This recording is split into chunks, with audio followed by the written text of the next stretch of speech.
Camilla, Duchess of Cornwall, the potential future Queen Consort. Everyone that met her said, God, she's wonderful, she's so funny, she's so magical. On the surface, a conventional royal partner, always destined to be by Charles's side. Did he get down on one knee to propose? But her story is much more Hollywood than Highgrove. She wrote a very rude message in lipstick on the windscreen and let the tyres down. Who is the woman that Charles risked everything for? But the Prince of Wales has admitted publicly for the first time that he was unfaithful. It is reported she met Charles, boasting that her great-grandmother had an affair with King Edward VII. Why did her relationship with the future king mysteriously falter? People have said, slightly tongue-in-cheek, senior members of the royal family were there at the wedding just to make sure it really happened. How did she go from being seen as Britain's most hated woman? This must have been an absolutely traumatic period in her life. To loved royal. She had, up until that point, really been relatively anonymous. Before Meghan, was she the original unsuitable bride? Mountbatten was absolutely horrified. He insisted that Camilla was excellent mistress material, but was certainly not wife material. This is the story of Camilla before Charles. It's been a roller coaster of a relationship with lots of turbulence, complications. A tale of love, betrayal and redemption. It's almost Shakespearean in its tragedy. You couldn't make this up.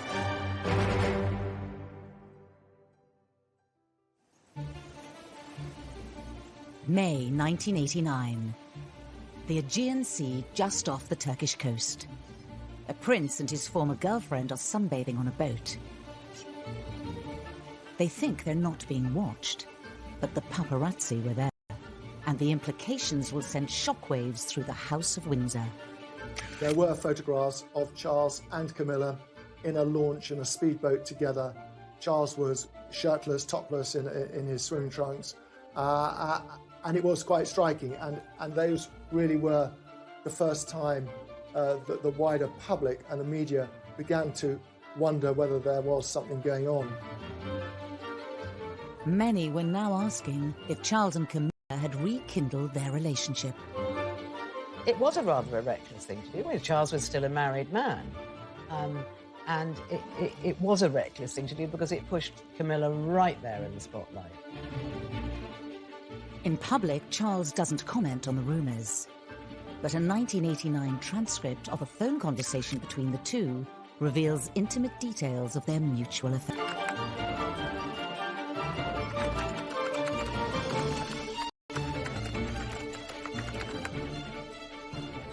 Whilst rekindling her relationship with Charles, Camilla couldn't have predicted the epic fallout that would unravel over the next 10 years. I think Camilla must have been an extremely robust person to deal with the torrent of media interest, strange telephone calls, paparazzi following her around that was her life. All this building towards one of the most brutal public outings ever. Do you think Mrs. Parker Bowles was a factor in the breakdown of your marriage? Well, there were 3 of us in this marriage, so it was a bit crowded.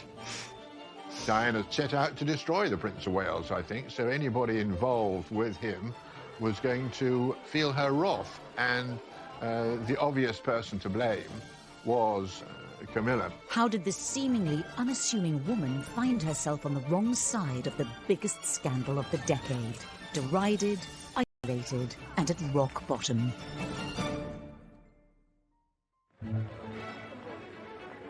The story starts 8 years earlier with a wedding that mesmerised a nation.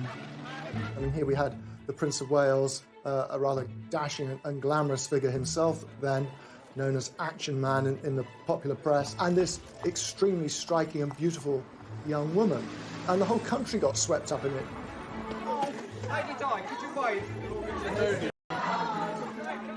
Camilla Parker Bowles at this stage was married herself, but remained a close friend to Charles. It's thought she even encouraged him that Diana was the one.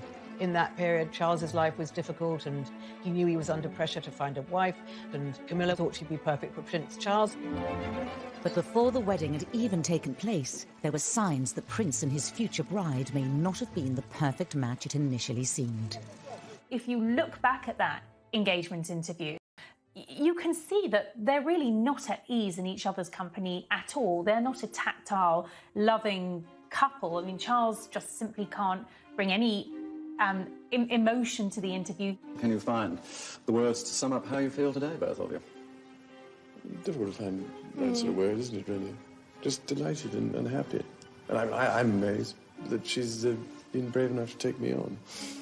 And I suppose in love. Of course. Whatever in love means. Whilst reportedly encouraging the marriage, that was as far as it went, according to some royal observers. Camilla might have been the older woman who had dated the prince before Diana and who was in a good position to give Diana some counsel in those... Charles and Camilla had met 10 years earlier through a mutual friend. The first time when they met in 1971-72, they had a brief romantic relationship. It only lasted for about 6 months. Camilla married Andrew Parker Bowles. The second phase of their relationship was when she was married to Andrew. Prior to the wedding to Charles, had Diana known how close Charles and Camilla had truly been? Were there warning signs? Shortly before his wedding, Charles wanted to thank a number of women who'd been very kind to him over the years of his bachelorhood. And Camilla was one of them. Diana found this bracelet that Charles had specially made for Camilla. It had the initials GF on it, and she immediately realised that this was for Camilla. And Diana was said to be aware of the nickname Charles had for Camilla. When Prince Charles was growing up, very, very popular show on the radio was The Goon Show. There were two characters in it called Gladys and Fred, who were like lovers, and these were the nicknames from very, very early on that Charles and Camilla gave each other. It really, hurt her, and she became obsessed. She became obsessed with Camilla. The wedding went ahead on the 29th of July, 1981. Watched by a global television audience of 750 million people. Probably the most flamboyant wedding anywhere in the world in the last century. I mean, an extraordinary spectacle. And in the congregation, Camilla Parker Bowles. And Diana knew that she was there. The history that Camilla had with the man that she was about to marry, and it's quite poignant, I think, that out of the thousands of people in St. Paul's, it was Camilla who Diana zoned in on. From Camilla's point of view, she's now watching a man she's been in love with for a very long time walking down the aisle in this fairy tale, happily ever after story. And for her, she must have had a huge mixture of emotions. How are you enjoying married life? Highly recommend. Diana naively believed that as a result of the marriage, the mistress would fade away and we'd all live happily ever after. But of course, that never happened. And contrary to what a lot of commentators have said, Camilla didn't go away.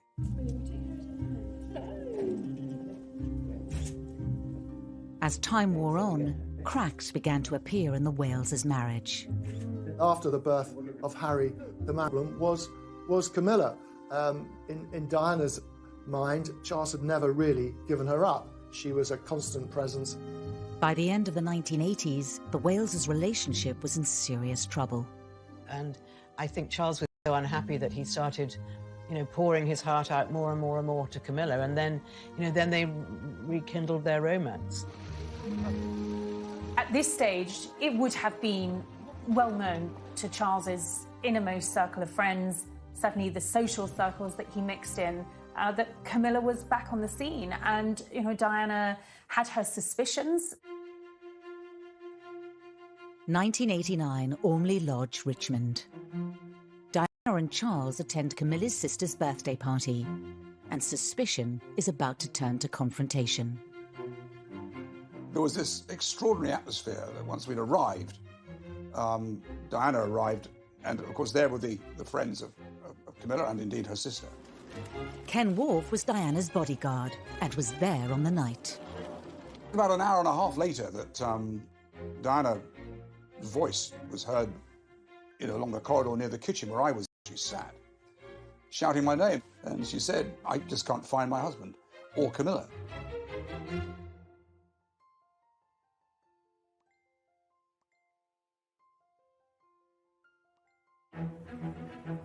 (1989), and Princess Diana is trying to find her husband and Camilla Parker Bowles at a party. Her bodyguard, Ken Worf, is helping her. We began an exploration of the house. Sat on the sofa was the Prince of Wales and Camilla actually talking. And Diana said, listen, please don't treat me like an idiot. You know, I know what's going on. There was no attempt by Camilla to deny Diana's allegations. Diana didn't have any proof, but she had a hunch. So they, you know, and all hell was going on upstairs because everyone was saying, gosh, Diana and Camilla are having a confrontation downstairs. And Charles knew that this was, you know, this was the moment to leave. But of course, on the return journey home, nothing was said in the car. That really was the beginning of the end of the Wales' relationship. It is announced from Buckingham Palace that, with regret, the Prince and Princess of Wales have decided to separate.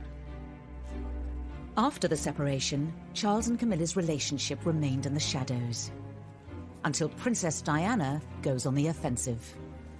Well, then in the summer of 1992, which was the Annus Horribilis, Andrew Morton's book was published. This was the moment when Camilla was absolutely 100% outed. Sunday Times today claims it was the prince's indifference to his wife that caused her chronic depression and 5 separate suicide attempts. The first time she had press camped outside her home, this must have been an absolutely traumatic period in her life. She had, up until that point, really been relatively anonymous. Her name was out, and she was going to have to live with this label of mistress, adulterer, marriage wrecker. But worse was to come. In January 1993, the People newspaper published the transcripts of the conversation between Charles and Camilla, first recorded in 1989. It was hugely embarrassing because it was almost lavatorial in its description of their love for each other, what they wanted, how they longed for each other. With their reputations in freefall, in June 1994, Charles takes part in an unprecedented interview. Did you try to be faithful and honourable to your wife when you took on the vow of marriage? Yes, absolutely. And you were? Yes. Until it became irretrievably broken down. Mrs. Parker Bowles is a great friend of mine. Once again, it thrust Camilla in the eyes of the world. It made her marriage with Andrew Parker Bowles that much more difficult. It was out there in the open. But Charles's interview was just the curtain raiser for the interview Diana gave Martin Bashir a year later. I wonder whether Camilla knew in that moment exactly what had happened to her, and I think it would have hit her so hard that from now on she's public property and public enemy number one.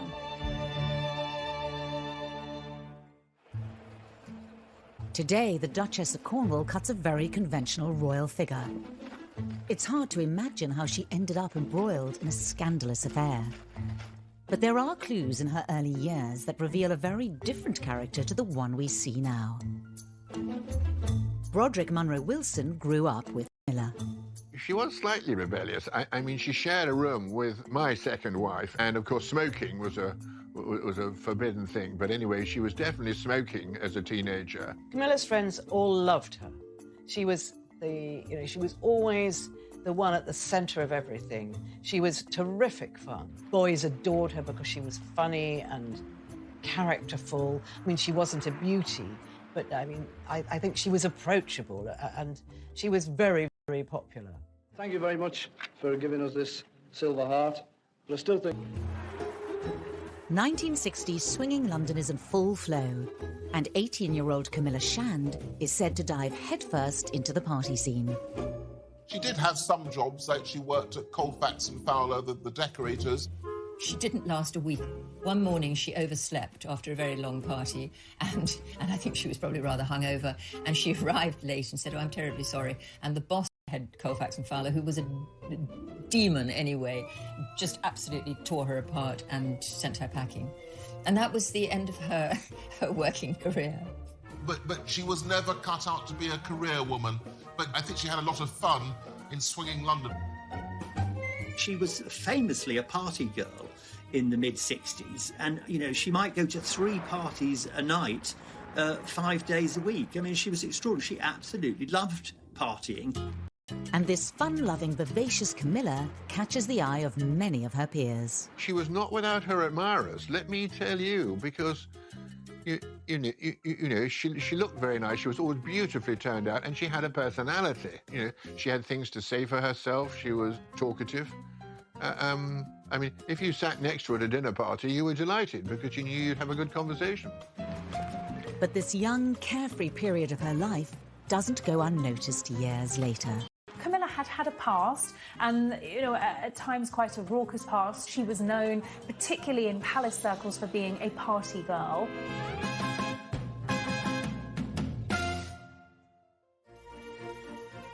In fact, Camilla's family's reputation went back many, many years. And it is reported to have broken the ice when she met Charles by almost boasting that her great-grandmother, Alice Keppel, had had an affair with another heir apparent, King Edward VII. So she was aware of that royal connection. It shows what an extraordinary family they were. Alice Keppel wasn't a sort of dark, embarrassing secret. You know, the fact that she'd been mistress to a king, this was something the whole family admired. So here we had a situation. Alice Keppel was Camilla's great-great-grandmother. King Edward VII was the Prince of Wales's great-great-grandfather. This extraordinary story is in the background, and it seems like a mirror image of what happened with Charles and Camilla. It certainly adds a sense of symmetry to their romance, if nothing else. It's not surprising that Camilla's great-grandmother was able to move in royal circles, and for the alleged affair to have taken place. Her family have been on the fringes of the aristocracy for generations. Born Camilla Shand in 1947, she had a textbook child. She had a very happy childhood. She was the eldest of 3, the firstborn, and then she had a younger sister, Annabelle, and then their brother, Mark. Her father, Major Bruce Shand, was a real military hero. He was actually given the Military Cross twice, which is the most astonishing thing, a very, very gallant officer. Her mother was from a very, very wealthy family called the Cubitt family. And the Cubitts in the 19th century had built much of central London. She lived about 15 miles from me. And the great thing is that we were all in the pony club. Everybody had a pony, everybody rode, everybody hunted. We used to have little mini dances which would start at about 8 o'clock and go on to 12, where you'd dance for 2 hours, have a sort of buffet dinner, and then dance for another 2 hours, and then somebody would come, and the chauffeur or somebody would pick you up at 12 o'clock. That was Sussex society. As the daughter from a traditional upper-class family, Camilla followed the well-trodden path set out for her. Coming from the family that she did, an aristocratic family, her father, Major Bruce Shand, very much respected military man. Yes, in many ways, Camilla's life was mapped out. It was never going to be overcomplicated. Camilla attended Queensgate School in London, a very prestigious school. She was known as Miller. She was known for being pretty posh, but also good fun, and at heart, a tomboy who was definitely happier on a horse than in the classroom. She went off to a finishing school, 9 months in Switzerland, on the shores of Lake Geneva, where she learned to ski and perfected her French, but not much else. There was no emphasis at all on doing well academically. I think Camilla got 1 O-level because she was taught to get out of a car while keeping her knees together. I mean, they really walked around with piles of books on their heads so they would walk beautifully because they were being trained to be wives. And at this time, the question of who would be good to marry within this world of wealth, money and privilege was obvious. A member of the royal family would be the ultimate catch. I think society was more hierarchical, really, right up until the 1970s. the 1980s, and it's hard to realise how powerful the class system was in Britain in that era, especially at those echelons of society. I think it was always expected that she was going to marry someone that would either give her a title or at least a double-barreled name, and that she was going to marry up into those aristocratic circles. But was this the life for Camilla? Did she want to marry a duke or an earl? Weren't aristocrats. She had no particular ambitions to marry up. The 25th of March 1965. It's Milla Shand's debutante party. The party turns out to be a landmark moment in her life. She had a coming out party at Cersei's, which is just behind Harrods, which was one of the fashionable places to do it. The rite of passage again for this kind of upper class English family would have been that their daughters would go through the debutante season. And that meant that they would go to loads and loads of parties and have loads of drinks and lots of food and meet lots and lots of men, maybe a potential husband. And that was the whole idea. At Camilla's party, she's introduced to a striking young man. She was then 17 when she first clapped eyes on Andrew Parker Bowles, who was a rather dashing army officer, about 7 or 8 years older than her. I think Andrew Parker Bowles was what's known as a Deb's delight. So a Deb is a debutante, an attractive upper-class girl, interested in meeting somebody interesting and well-established. And Andrew was your kind of perfect person to have at such a party. Very, very lively, although he had a bit of a colourful reputation, Andrew. But he was a very, very attractive and handsome man, a real catch. Romance blossomed between the two. Had Camilla found her perfect match? Camilla was the one that got him. I think she thought that she knew his reputation, she knew what he was like. But I think she thought that she could tame him. But sadly, of course, she couldn't.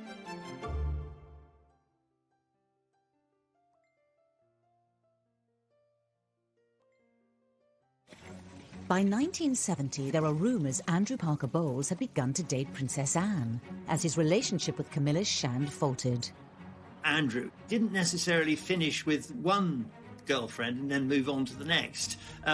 He had dated Princess Anne, of all people, and I think it overlapped with Camilla to some extent.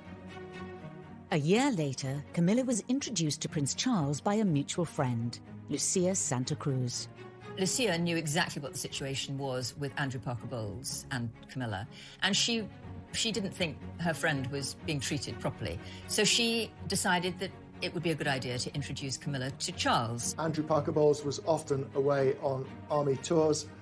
They took him all over the world, to Northern Ireland, of course, at that time, too.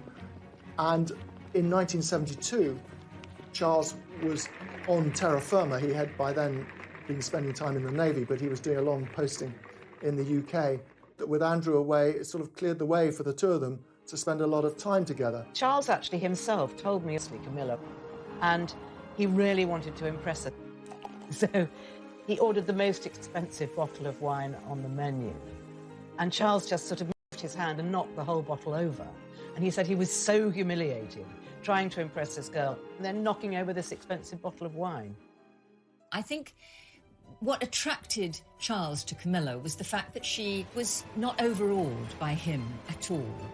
The fact that she was going out with the Prince of Wales, you know, he could have been Joe Bloggs. She didn't care. He loved the fact that Camilla was fun and could be a bit frivolous and carefree. She was very different to the other debutantes on the scene at the time, and certainly some of the women that Charles had been linked with. And she was something of a breath of fresh air. And when they did start dating, Charles was, you know, absolutely blown away by her. I think that storyline is really well captured in the Crown, where you can see that he falls for her very, very heavily. In episode 9 of series 3, Prince Charles' feelings for Camilla were portrayed in this heartfelt and moving scene. And there's a feeling I've never had before. A sense of safety and belonging. And all that loneliness having vanished. It was all rather miraculous. I think you are miraculous. During 1972, the relationship is said to have blossomed. Camilla went down to Broadlands on several occasions during those 6 months and had lovely weekends with Charles there. They were both very horsey. They both, they had a lot in common, Charles and Camilla.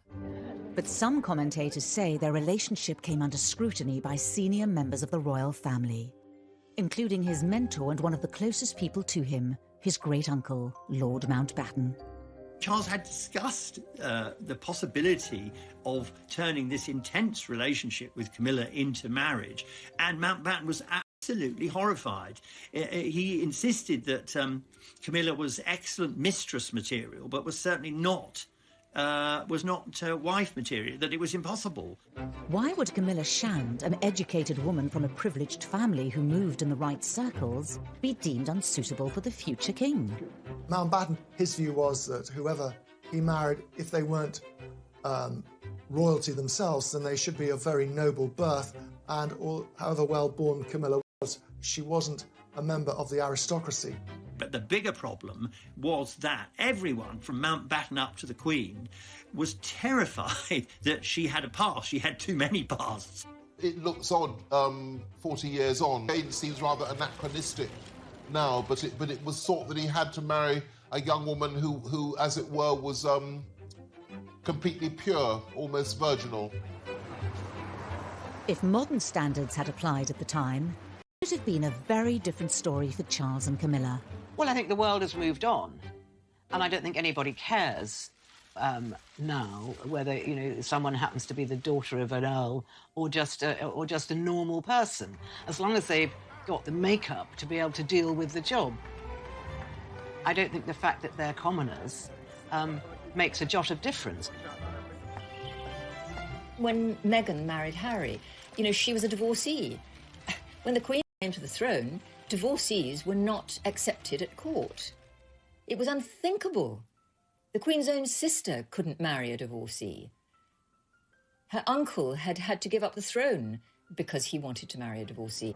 At the time they were first seeing each other, some royal observers say senior members of the family were not happy with the relationship. In the month that he's been with Minerva in the Caribbean, he several times visited the Bahamas Islands. But this was the first time he'd made an official visit.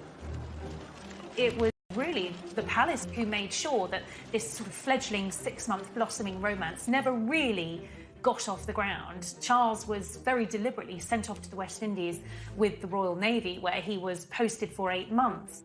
This tense scene from The Crown dramatises an imaginary meeting between the Queen Mother and Lord Mountbatten. How shall we handle this? Well, I can take care of Charles. Nice long posting overseas will bring him to his senses. I'll speak to everyone at the Admiralty. 8 months on the other side of the world, it'll soon go away. Could there have been another explanation as to why the relationship didn't work out? At this time, Charles was said to be an unsure figure himself. Did he simply not take his chance and propose? Charles never told Camilla how he felt. I'm sure she was aware of how he felt when they were together for those 6 months, but he never expressed it. He certainly never discussed marriage with her. Whatever the truth, the fact was Charles was now over 4,000 miles away, and 3 months later he receives a letter that will turn his world upside down.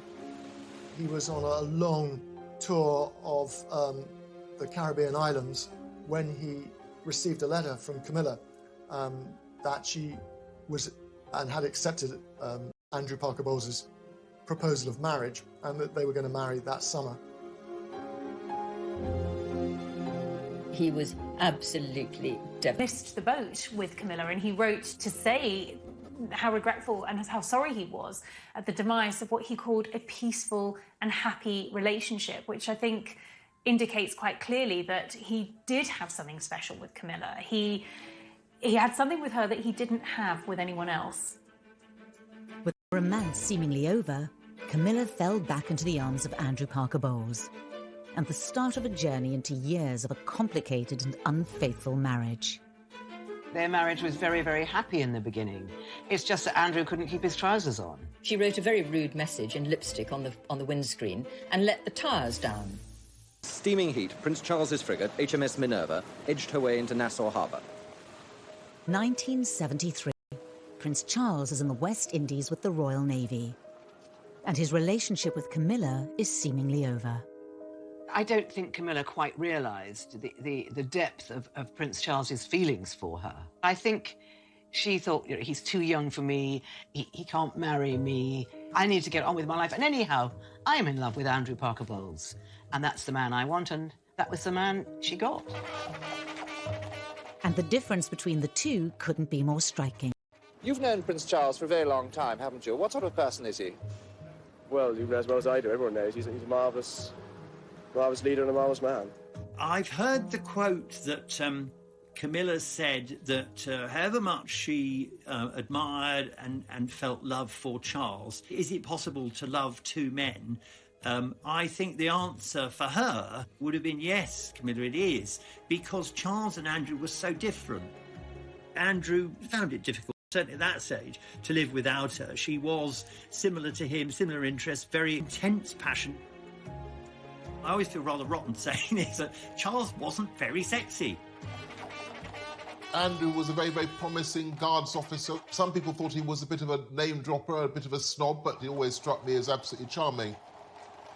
I think that what Camilla wanted, a lifelong commitment from somebody, and a career officer who in some ways was in the image of her father, seemed perfect at the time. Whilst Andrew might have been more alluring than Charles, Camilla had to contend with his party boy reputation. He had a string of girls who were all, very happy to be in his stable, if you like. She knew his reputation, she knew what he was like, but I think she thought that she could tame him. I was certainly witness to the fact that Andrew Parker Bowles was a popular boy, and no doubt about it. But everybody at some stage or other was joined at the hip with Andrew Parker Bowles. There was one occasion before they were married when she was walking home one night and she saw Andrew's car parked outside one of her friend's flats and knew exactly why it was there. And so she wrote a very rude message in lipstick on the windscreen and let the tyres down. So she wasn't a complete doormat. Despite any concerns, on the 15th of March 1973, it was announced in the Times Camilla and Andrew were engaged to be married. I think he was forced into the proposal because he was very aware that Camilla was seeing Prince Charles. And I think he genuinely feared that if he didn't pull his finger out and make an honest woman of Camilla, he might actually lose her. He wanted Camilla to be the mother of his children. He could see a future with her.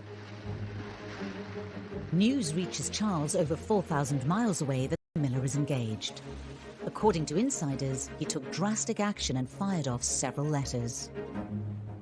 He wrote to Camilla and pleaded with her to reconsider, but I think by this point it was just too late. She was, I think, his first real love. And when you fall first, sometimes you fall hardest. Major and Mrs. Shand, Your Majesty, and Mr. and Mrs. Parker Bowles. And the imagined reaction of the royal family to Camilla and Andrew's relationship was dramatised in this gripping episode of The Crown. You're probably wondering why I've invited you all here this afternoon. It's a slightly delicate matter. Something of an imbroglio involving your son, Derek, your daughter, Mrs. Shand, and my grandson, the Prince of Wales. The families have been spoken to. The date has been set for Camilla to be married to the Parker Bowles boy. Good. There's no evidence of how the news of Camilla's future marriage actually... Regardless, Andrew and Camilla's wedding took place at Guards Chapel in London. It was dubbed the Society Event of the Year. There were members of the royal family there. The Queen was there, the Queen Mother, Princess Margaret and Princess Anne. People have said, slightly tongue-in-cheek, that the senior members of the royal family were there at the wedding just to make sure it really happened. There was this enormous relief in royal circles. This Camilla problem had now gone away for good. It was a very glamorous occasion. Of course, the one figure who wasn't there was the Prince of Wales. He was on his ship, and he wouldn't have gone anyway because it would have been very hurtful for him to see the woman that he still loved being married to somebody else. It was a very, very significant event, and nobody would have thought this wasn't a marriage that was going to last for decades. Camilla and Andrew went on to have 2 children, Tom and Laura. Despite their history, Charles remained close to the young family. They managed to include Charles even in that intimate part of their lives by making him a godfather to Tom.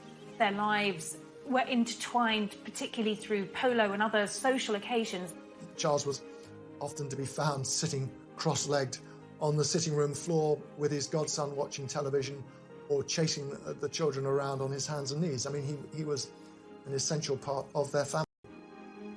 On the surface of it, the Parker Bowles' marriage seemed perfect, and Camilla was finally able to put into practice what she'd learned at finishing school.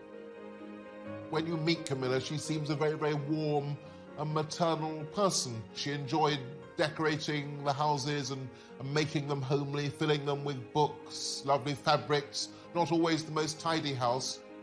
She had a big social life in the country, and she had her 2 children, and she had her dogs and her family home, so almost everything she'd ever wanted. But in reality, Camilla's marriage was not all that it seemed. I think their marriage was very, very happy in the beginning. It's just that Andrew couldn't keep his trousers on. He was a serial philanderer. He was at a dinner party and a young woman sat next to him and said, "Andrew, I'm really offended. I'm the only one of Camilla's friends that you haven't made a pass at." Oh, God, there was a huge amount of gossip. It was very well known and very well publicised that Andrew Parker Bowles was playing away, I think is the way we describe it, playing away. Quite how she handled it all, it's hard to imagine, but handle it she did. I mean, it was a kind of an upper-class thing. One almost expected husbands to stray not long after they've taken their marriage vows. I think that Camilla, incredibly vulnerable. You're at home with 2 gorgeous children, and he's in London all week, and you know perfectly well what he's doing.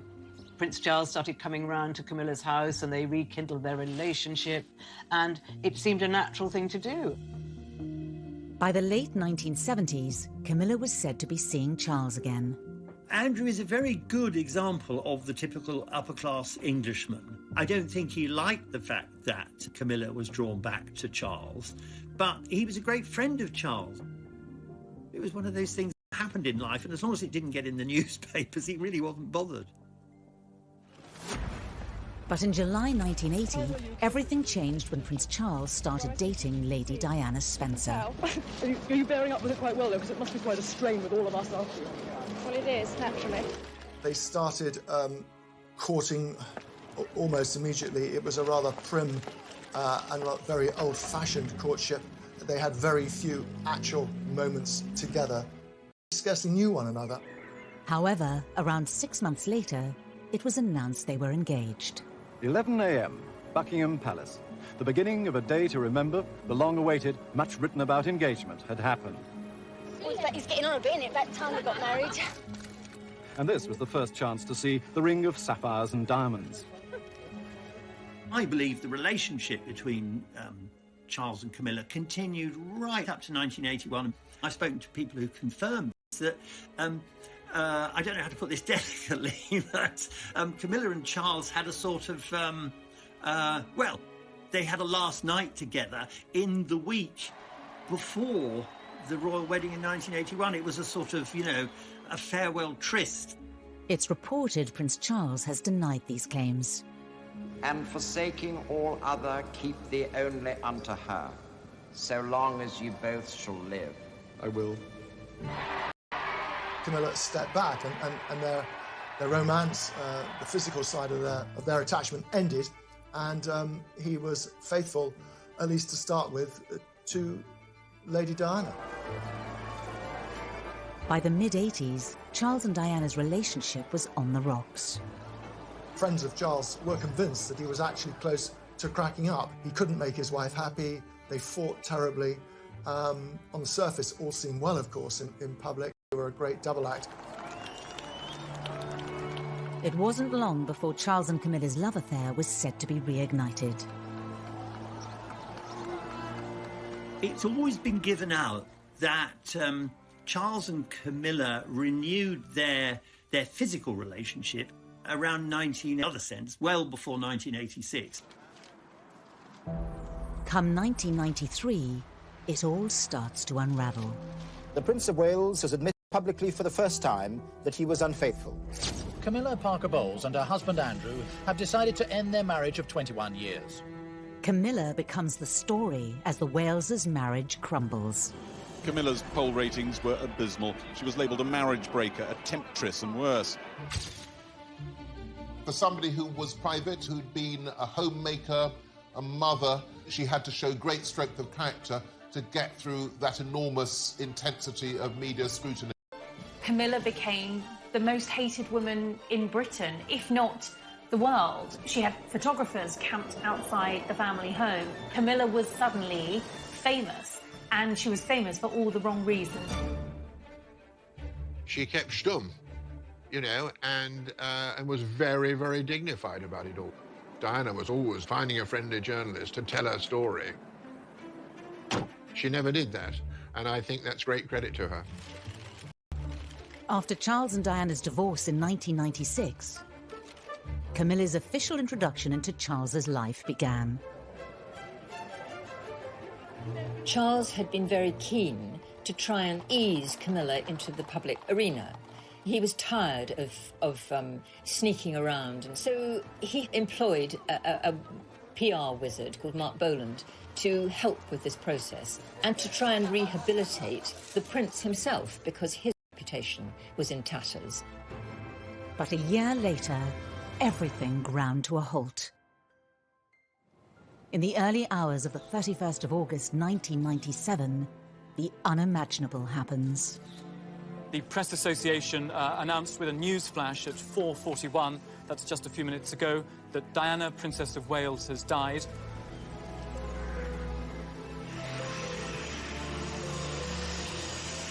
The argument ran that had Charles not betrayed his marriage vows, had he not abandoned Diana, then she would not have been travelling through Paris in the car of a playboy and ending up being killed.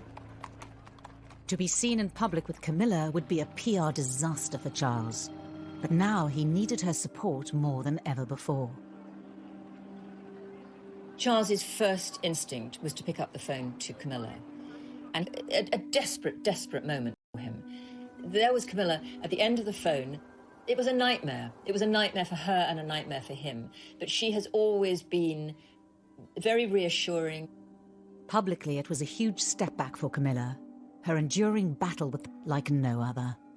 Suddenly, the antipathy towards Camilla increased tenfold. Camilla retreated to the shadows once again, just where she'd been in the earlier 1990s. And that made the whole process of her coming out, as it became known as, that much slower and set everything back. She was basically a prisoner in her home, which was near Highgrove. But Charles asked his chef, to make food to Camilla and to take it over. So, and he obviously was speaking to her on the telephone, but he certainly did not see her during that time. Both Camilla and Charles would have completely understood that they had to keep their relationship on the down low. At this point now, Diana has passed into legendary status. Going public with it would have been the worst possible thing to do. But she was there for him in this most difficult, darkest moment in his life. But could Charles and Camilla have a life together after this and win over the British public? I disapprove of the way Charles and Camilla treated Diana. It was despicable. Camilla arrived not knowing whether people were going to be standing there throwing rotten eggs at her. And she was terrified.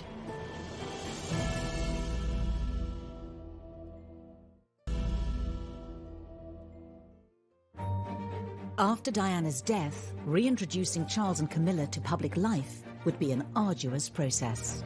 One that'd take meticulous planning over the space of almost 17 months.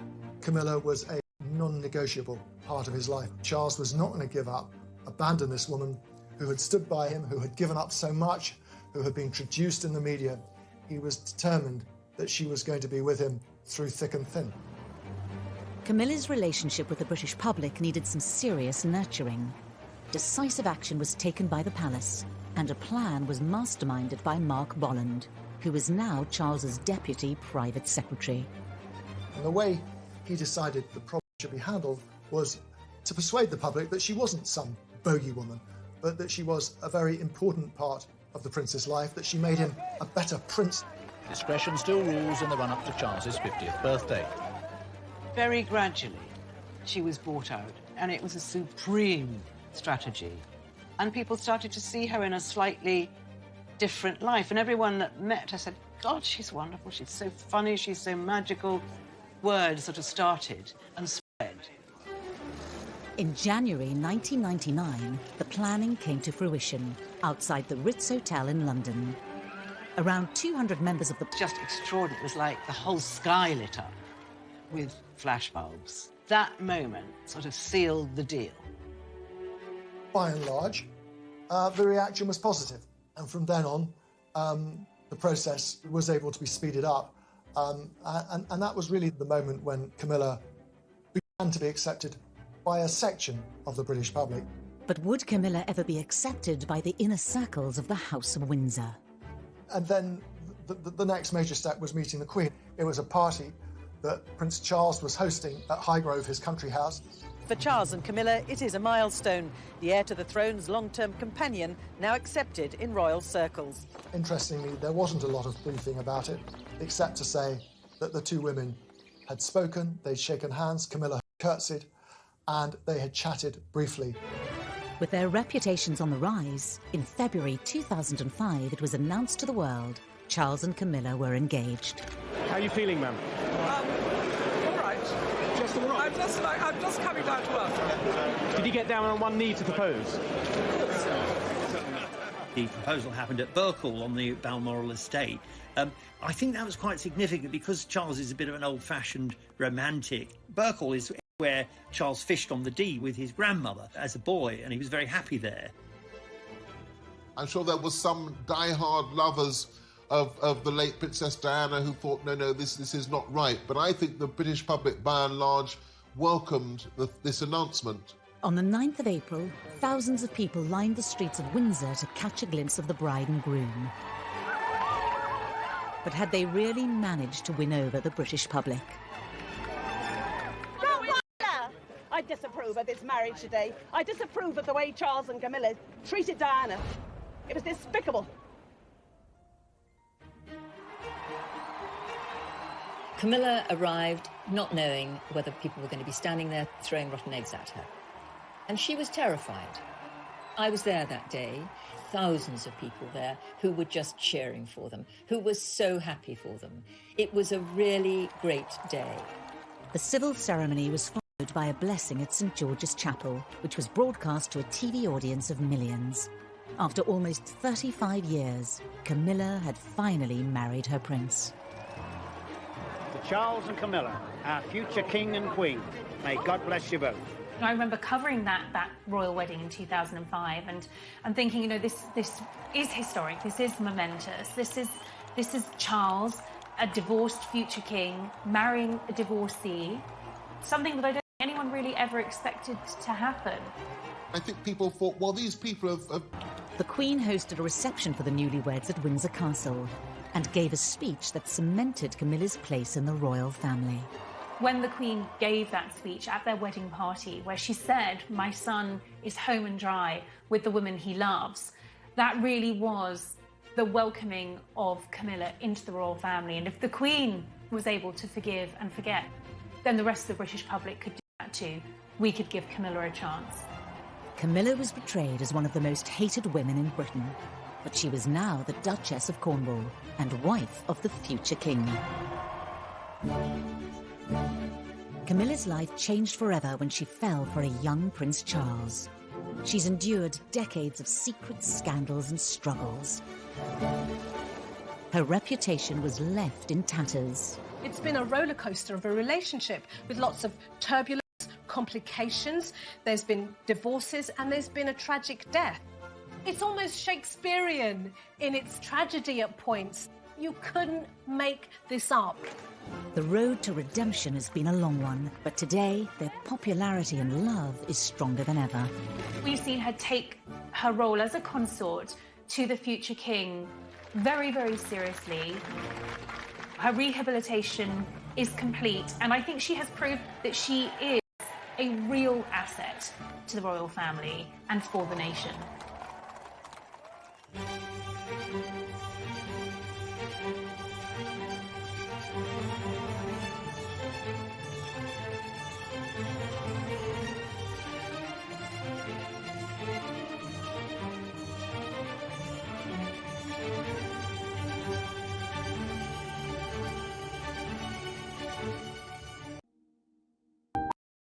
Love, betrayal, and redemption. It's almost Shakespearean in its tragedy. You couldn't make this up.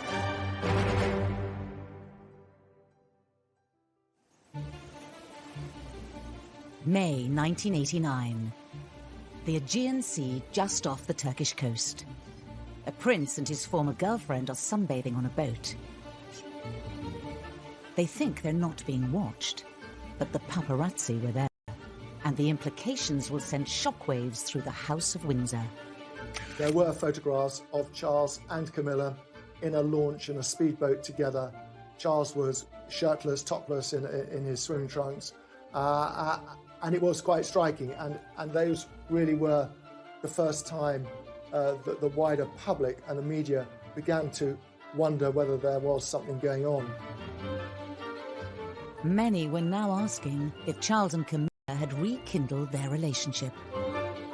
It was a rather reckless thing to do. Well, Charles was still a married man. And it was a reckless thing to do because it pushed Camilla right there in the spotlight.